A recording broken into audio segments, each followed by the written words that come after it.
Hello, good afternoon, everybody. This is Dr. G.K. Kapoor, former professor, International Management Institute, commonly known as IMI, New Delhi. I have been a professor of business and corporate laws and been dealing with this particular subject since the last 50 years.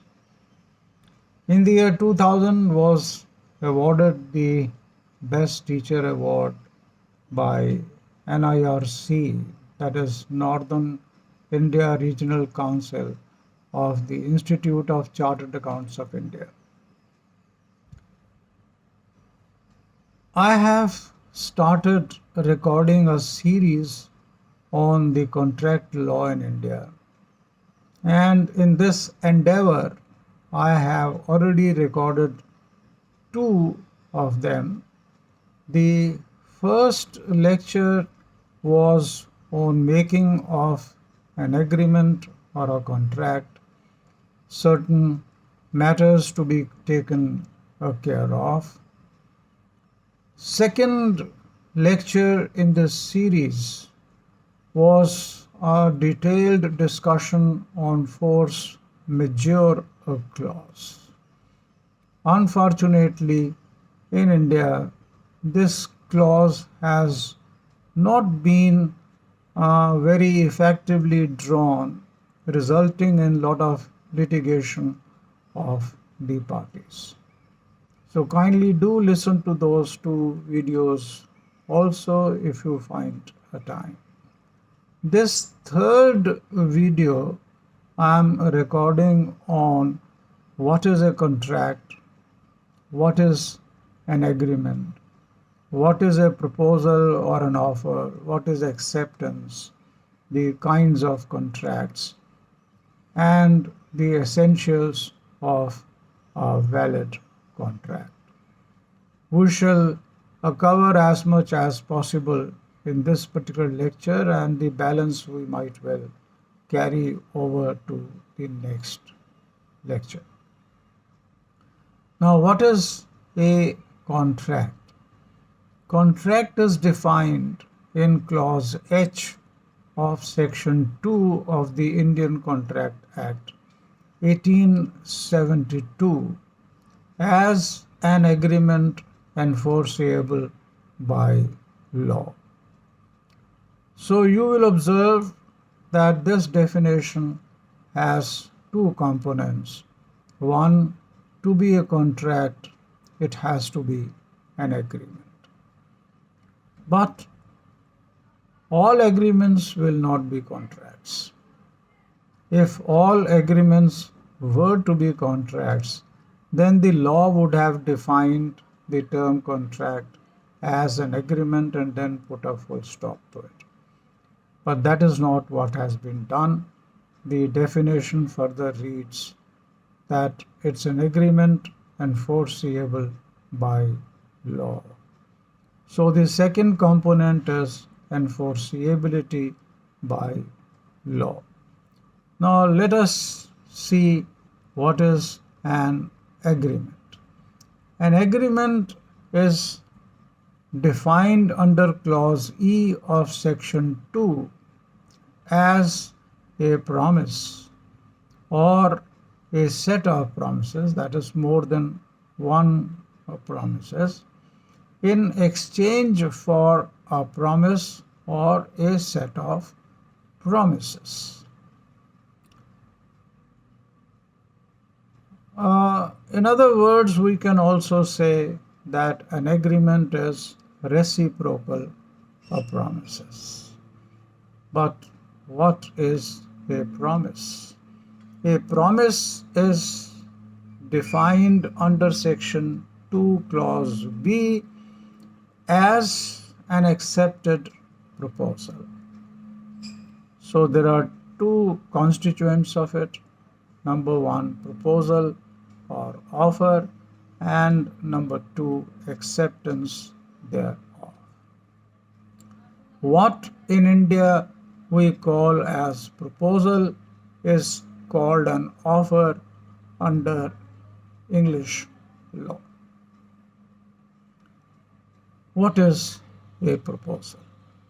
A proposal is defined under Section 2, Clause A as an expression of willingness to do or not to do something by a party with a view to seek the assent or consent or approval of the other party. Thus, you will note mere expression of willingness does not constitute an offer. Say, for instance, a boy in the presence of a girl says, I want to get married. What do you think? This amounts to a proposal? Naturally, you will say no. Because the girl might well say, okay, go get married. But if he adds further and he says, I want to get married, will you marry me? Certainly, this amounts to a proposal to marry to that girl. Boys and girls have been proposing and accepting in much simplistic manner. Just the boy or the girl will say, I love you, and the other one will respond by saying, I love you too. So there comes a proposal and acceptance thereof. But let me warn you, be on your guards. These days, boys and girls have started using these expressions very frequently without, a meaning that they really desire to marry. Maybe 3 years after the two have been into a steady relationship, one day the boy says, we have been together for a pretty long period of time. Now I think we should get married. And shockingly, the girl might respond, what? Marriage? मैंने तुम्हें कभी ऐसी निगाहों से नहीं देखा. अरे, we are good friends and we want to remain good friends. There is no question of marriage. So the boy might get the shock of the life. It's better, therefore, to go in the traditional way and, in very clear-cut terms, ask the boy or the girl, I want to marry you. Will you marry me? And let the response come in very certain terms, yes, I will, I shall. So, please remember that to constitute a proposal, there has to be not merely an expression of willingness, but the intention of that expression must be to seek or obtain the assent or consent or approval of the other party. Acceptance. What is acceptance? Acceptance is defined in Clause B of Section 2 as an accepted proposal. That means there have to be assent to that proposal which has been made. So once the proposal has been given assent to, we say the proposal is accepted and a promise comes into being. And since agreement, we have learned, is exchange of promises. Therefore, it has been rightly, in terms of equation, it has been rightly said that agreement is equal to proposal or offer plus acceptance. Now, let us look to the second aspect of the definition of the contract, and that is enforceability by law. So, the point is that law has actually approached this subject not by enumerating all those agreements which shall be enforceable by law. That would have been an impossible thing to do. Therefore, law has identified agreements which shall not be enforceable by law. By implication, rest all the agreements shall be enforceable by law. Which agreements shall not be enforceable by law? Number one, here is those agreements which have been declared as unenforceable under the Indian Contract Act. Say, for instance, the combined reading of Section 10 and 11 of the Indian Contract Act gives us the law that any contract with a minor or by a minor shall be void ab initio. That means if any contract has been entered into by a person who is less than 18 years of age, neither that person nor the other party shall be in a position to enforce its rights or other person's obligations. The transaction is unenforceable from the very beginning itself. Void means unenforceable.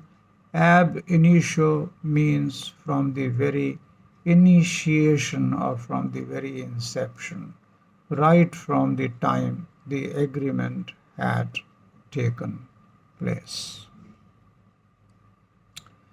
Likewise, rather before I take another example, in respect of minors, there has been a celebrity case of Mohri Bibi versus Dharamdas Ghosh.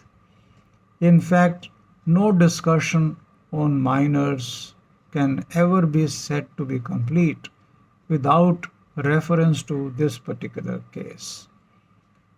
In this particular case, what had happened was Dharamdas Ghosh happened to be a minor and he owned properties worth rupees 20,000.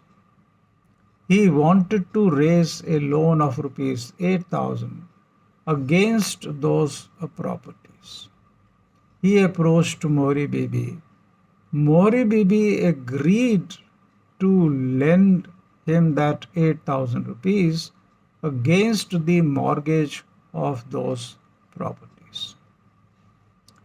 But after some time, Dharamdas Ghosh approached Mohri Bibi and wanted the mortgage to be set aside. He wanted the release of his properties. Mohri Bibi said, "Okay, fine.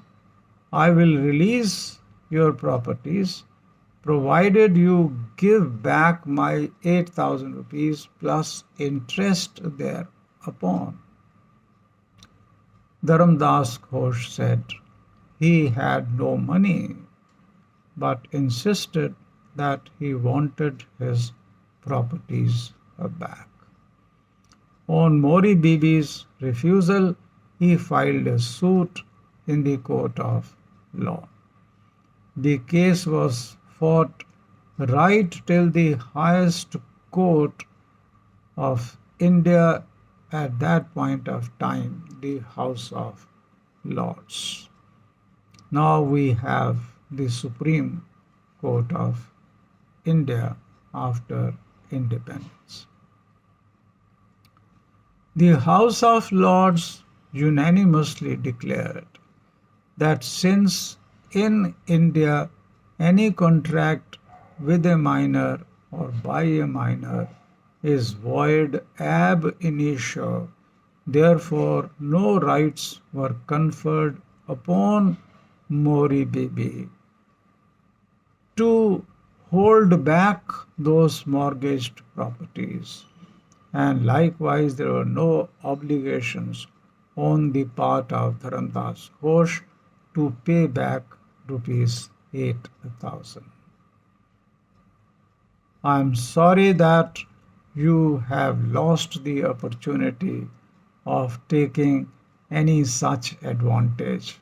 I don't expect anyone in the audience to be still less than 18 years of age. Likewise, Section 56 of the Indian Contract Act says that an agreement which is inherently impossible of execution shall be void ab initio, and the benefits which might have been received will have to be restored back. This position is reinforced under Section 65 of the Indian Contract Act. Now let us take an example. Say, for instance, I tell you that any one of you who will make 2 plus 2 equal to 5 will get 1 lakh of rupees as the prize. You might well say, sir, this is an absurd proposal, an impossible proposal. How can anyone make 2 plus 2 equal to 5?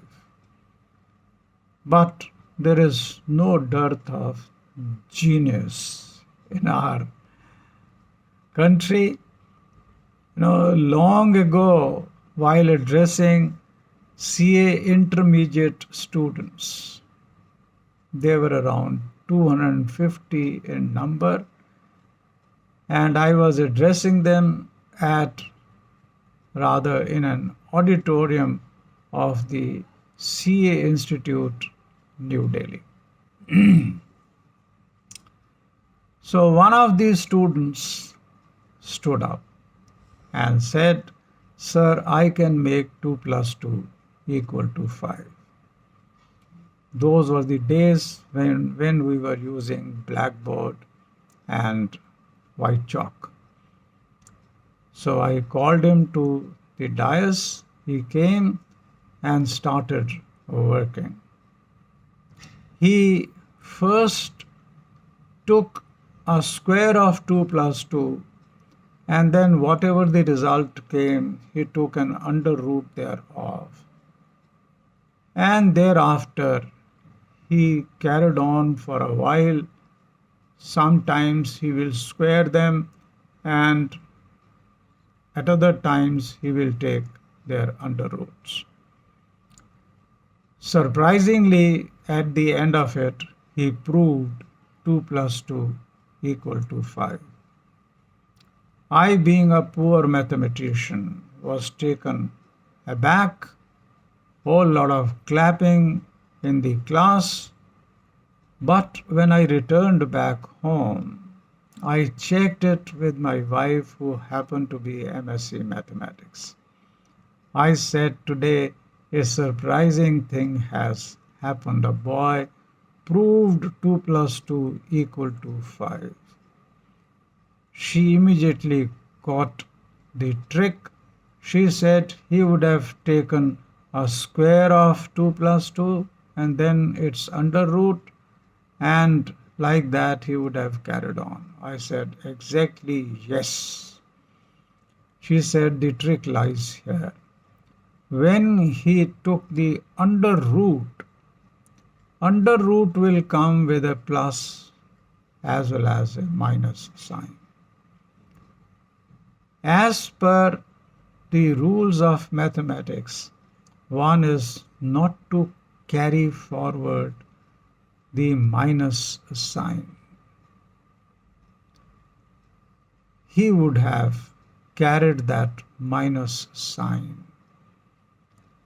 So that was basically the trick, though not logically correct, not mathematically correct, but was good enough to hypnotize the audience, to impress upon the audience as well as the teacher, a poor mathematician like me. So, now the second thing is illegal or unlawful agreements will not be enforceable by law. Illegal or unlawful agreements will mean the agreements which are declared as illegal, unenforceable by law, and also carry punishment. Say, for instance, killing a human being is prohibited and punishable under Indian Penal Code. Now, if, say, supposing the filmy Prem Chopra, I believe even your generation would have heard about the famous villain of its time, Prem Chopra. Now, he calls upon a gunda and says that I want you to kill a particular person and I'll pay you 5 lakhs of rupees for it. The deal is agreed and 2.5 lakhs is paid as the advance money. Now, there may be either of the two situations. That gunda pockets 2.5 lakhs but refuses to kill that person. Can Prem Chopra go to the court of law and seek performance? Can he say that, my lord, look, he had agreed to kill that person for 5 lakhs of rupees. I paid him 2.5 lakh as the advance money. Now he is neither killing that person nor is he returning back my money. Kindly direct him to do either. Quite naturally, no. If he goes to the court, he will rather find himself behind the bars. Likewise, can say if that gunda having already killed that person, but since this man is Prem Chopra, this man refuses to pay the balance 2.5 lakhs of rupees. So can that gunda now approach the court of law and claim the balance of 2.5 lakh of rupees from Prem Chopra? You will say, obviously, no. He will only find himself behind the bars if he makes any such attempt. Social agreements is the third category of agreements which shall not be enforceable by law.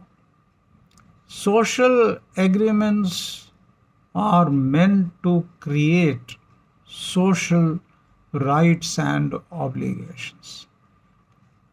Say X invites Y over a dinner to strengthen the social relationships. But on the appointed date, X completely forgets about the invitation to Y. On the appointed day, X had some work and he has gone, say, 50 kilometers away from his place. When Y visits his house, finds the premises locked. Can Y recover the compensation for the time lost? And if he had to dine outside, the amount that he spends in dining outside, the money that he had to spend in commuting to his place? Answer will be no. Since there was no intention to create any legal relationship. But please do remember that not in every case where parties are socially related to each other that the transaction will be of a social nature. Say, for instance, if a brother has transferred his properties in favor of his sister, later on there is a big quarrel between the brother and the sister. Can the brother ask for those properties back? The answer is no. Once those properties have been duly transferred and registered in favor of the sister, those properties become that of the sister. They no longer vest in the brother. Understand? One cannot even take the plea that I had done it to save on the income tax or whatever plea that he might well take. So no pleas shall be acceptable. Now, with this, let us talk about the kinds of contracts. There are various viewpoints according to which the contracts have been divided. One of the viewpoints is from the point of view of enforceability. From the point of view of enforceability, contracts have been divided into three kinds. Number one is void agreement or void contract. Number two is voidable contract. And number three is valid contract. Void agreement is an agreement which is void ab initio. Say, for instance, any agreement with or by a minor shall be void ab initio. Likewise, an agreement which is inherently impossible of execution shall be void ab initio. Again, under section 30, a wagering agreement, simply stated a betting agreement, is void ab initio. In fact, in the states of Gujarat and Maharashtra, wagering agreements are also declared as illegal besides being void. so they are punishable. But then there may be certain agreements which start as valid contracts, but because of change of circumstances, because of change of law, they become void. Say, for instance, a shipload of sugar is being imported by Mr. X from Cuba to India. And Mr. X has already entered into a deal for the sale thereof with Mr. Y. While the ship is on the high seas, a big cyclone strikes and the sea water enters the ship. The whole sugar is converted into sharbat. Can the buyer insist that you had promised to deliver me the shipload of sugar? I do not know how you convert this sharbat back into sugar. If you cannot do this, you must compensate me for breach of contract. Answer is no. Because it is an impossibility which has happened for no fault of the parties.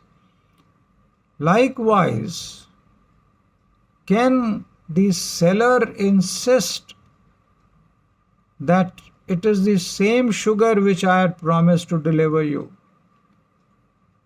How you convert this back into sugar, I do not know. You have to accept the delivery of this sharbat.